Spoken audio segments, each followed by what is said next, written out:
my feet here, I have a bunch of different sleeping bags, some that I've used for many different years, some that I just started using. But I wanted to talk about the ones that I have been using, kind of where they fit in, where I got them, why I did what I did to them, because I did have kind of altercations done to them. Out of the gate, these are all down bags, and they're all 850 fill. If you're going to buy a synthetic bag, just get a Kafaru. There's not that many good synthetic bags out there. For the most part, though, if I can stay away from synthetic in sleeping bags, I will. In puffy jackets, I always use synthetic. With sleeping bags, you've got a shelter around you. It saves weight to go with down, and so I do try to use down as much as possible on sleeping bags, but not always. But either way, these bags are the ones I've used by far the most of these first three that I'm about to talk about. So with Western Mountaineering, almost always get my bags from the Hermit's Hut. Black Ovis, Backcountry, there's a ton of different places that sell them. The thing, when I get them from Hermit's Hut, I add 5 ounces of overfill to the bag sometimes. And so you might ask, well, why don't you just get a different bag?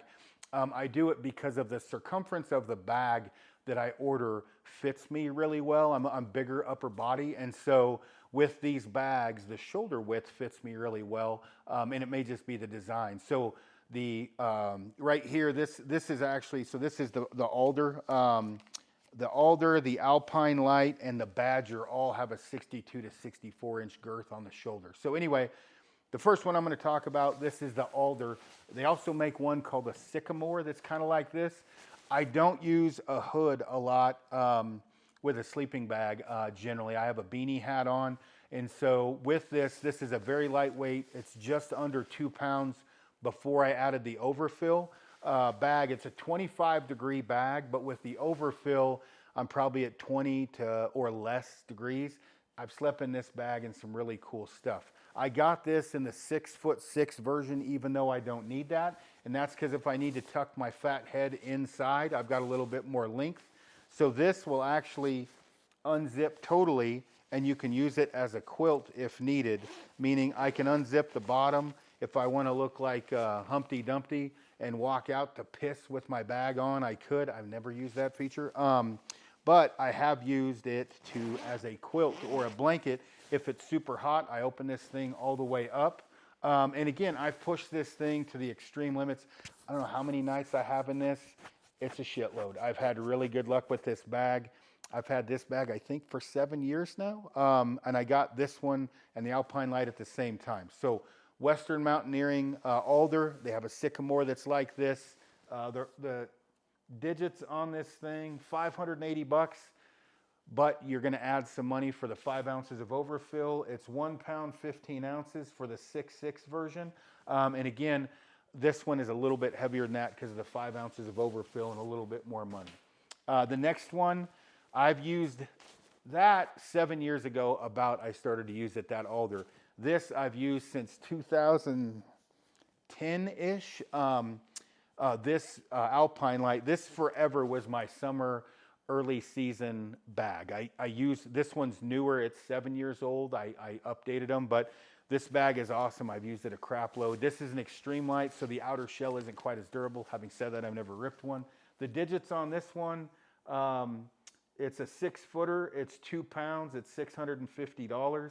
I did, again, add 5 ounces of overfill to this one. And it's got all this, the info down on here. I think this was a 25 degree bag as well. I should have had that written down. But either way, when you get, so from Western Mountaineering, it'll say Western Mountaineering 6-foot Alpine Lite Extreme Light Series and what zipper it was. And again, this is from the Hermit's Hut.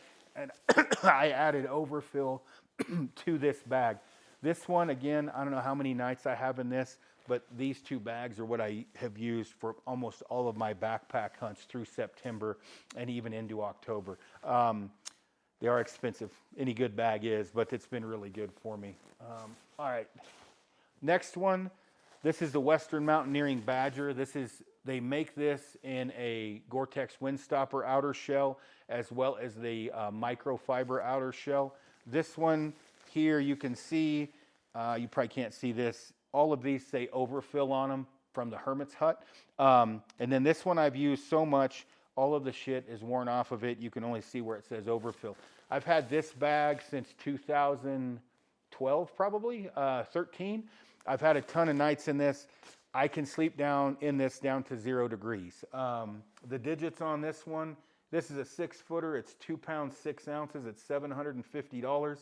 But this is actually closer to 2 pounds, 11 ounces, 212 with that overfill. But I've slept in this thing into the 0 degree range, into the negatives, and been fine.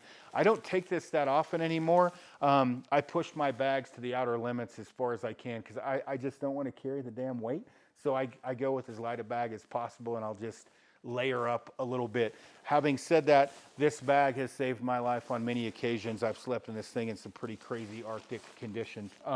This outer shell, though, compared to like the Alpine Lite, this microfiber outer shell is more durable. You can pour water on these things and it just whisks away. It handles water pretty good, but if you wanted to go extreme and go a little crazier, you can get the Gore-Tex Windstopper outer shell on the Badger. I have had that model. I ended up selling it. I just didn't need it. It's like I'm not sleeping in a bivvy or anything. I'm usually in a tent. So either way, that's the Badger. So stay down. These are the newest ones I've tried out. These are the Stone Glacier Chilcoots. These bags, I don't know where they have these bags made, but they're a very good bag. They're very lightweight. I've been extremely impressed with them. As far as the specs on these goes, I've got a 0 and a 15.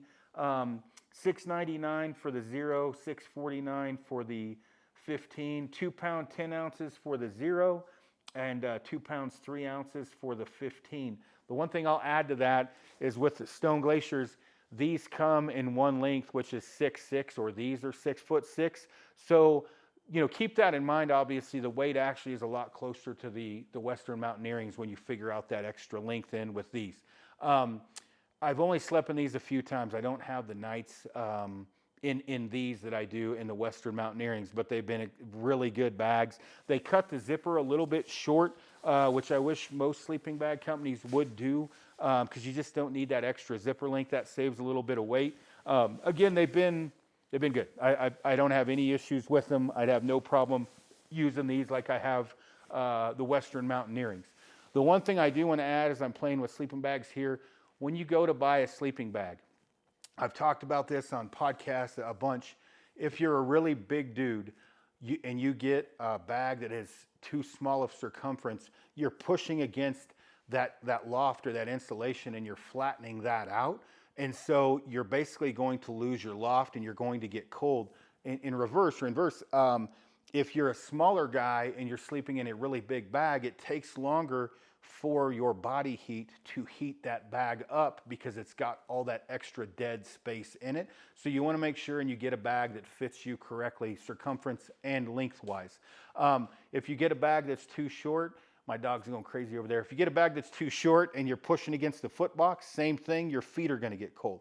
Now, adding a little bit more to that, these bags are insulators. So meaning if you put something cold inside of it, it's just like a cooler. I've wrapped my sleeping bags around wild game that have cooled overnight because it's going to insulate the cold properties there. It's going to keep your meat cool because it's insulating the cold.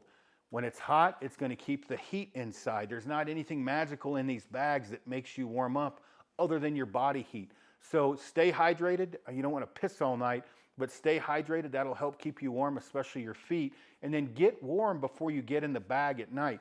I'll generally walk around camp for a while. I'll do push-ups. I'll heat up my body and get inside. I'll take, if I'm eating a peak refuel or some, whatever fuel or food, when I'm rehydrating that, I'll put that down in the bottom of my bag for the 10, 15 minutes it takes to rehydrate it and then get my feet in there.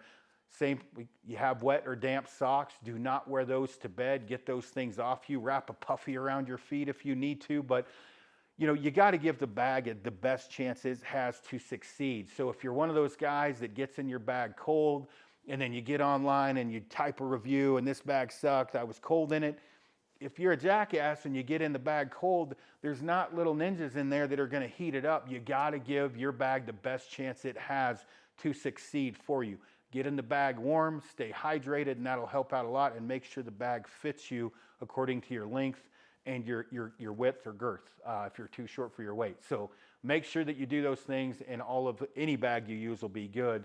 The only thing I would add to that is if you're going to buy an inexpensive bag, just check the ratings, right? All bags that are, when a bag says it's 15 degrees, that doesn't mean it's true. So just make sure that you check the reviews on the bags. But all of the ones that I've used here, I can swear off on. They're great. I can promise you'll have a great night's sleeping as long, again, you give that bag a chance to succeed.